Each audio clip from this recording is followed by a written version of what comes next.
ఆ పార్టీ నాయకుడు మీటింగ్ పెడితే ఎక్కువ మంది జనాలు లేరు, తక్కువ మంది జనాలు ఉన్నారు. ఈ ప్రతిపక్షం పార్టీ నాయకుడు రోడ్ షోకి వెళ్తే ఎక్కువ మంది జనాలు లేరు, తక్కువ మంది ఉన్నారు. అసలు రావట్లేదు జనాలు. గవర్నమెంట్ ఏదన్నా పథకాలు పెట్టేటప్పుడు, అమలు చేసేటప్పుడు మీటింగులు పెడితే జనాలు లేరు, కుర్చీలన్నీ ఖాళీగా ఉన్నాయి అని వీడియోలు చేసి అవి చూపించకపోతే అసలు సిగ్గుండాలి అట్లాంటి వీడియోలు చేయడానికి. అసలు ఎందుకు వెళ్ళాలి జనాలు? ఎందుకు వెళ్ళాలండి జనాలు?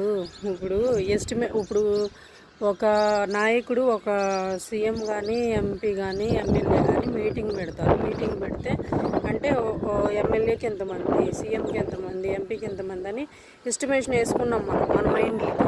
ఏంటంటే సీఎం వస్తున్నాడు, ఆ సీఎం వస్తే ఒక 5,000 మంది ఉంటే అది మీటింగ్. ఎంపీ వస్తున్నాడా, ఎంపీ వస్తే ఎంతమంది ఉంటే అది మీటింగు. లేదు ఎమ్మెల్యే వస్తున్నాడా, ఎంతమంది ఉంటేనే మీటింగ్ అని మన మైండ్కి ఇచ్చుకున్నాం అనమాట. ఇట్లా కీ ఇచ్చుకున్నాం.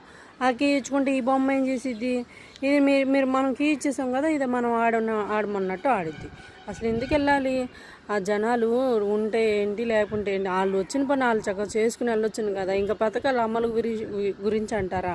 పథకాలు అమలు చేసేటప్పుడు అదే ప్రజెంటేషన్స్, అక్కడ చేసే ప్రజెంటేషన్సే చక్కగా పీపీటీలు చేసి మీరు వేయించుకుంటున్నారుగా. పీపీటీలు బాగా అర్థమయ్యేటట్టు మీకు మీ పథకాల గురించిన కాన్సెప్ట్లు అర్థం అవ్వాలని మీరు పీపీటీలు వేయించుకుంటున్నారు కదా. మీరు కూడా అట్లానే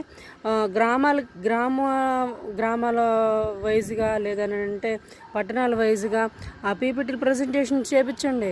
ప్రతి ఊరికి ఒక గ్రామ పంచాయతీ ఉంటుంది, ఒక సచివాలయం ఉంటుంది. మున్సిపాలిటీస్లో అయితే మున్సిపాలిటీ వార్డులు ఉంటాయి, అన్నీ ఉంటున్నాయి కదా. ప్రభుత్వ కార్యాలయాలు ఉంటున్నాయి కదా, అక్కడ పీపీటీలు వేయించుకోండి. అక్కడ గ్రామ సభలు ఎట్లన్నా పెడుతున్నారు కదా, అక్కడ వేయించండి.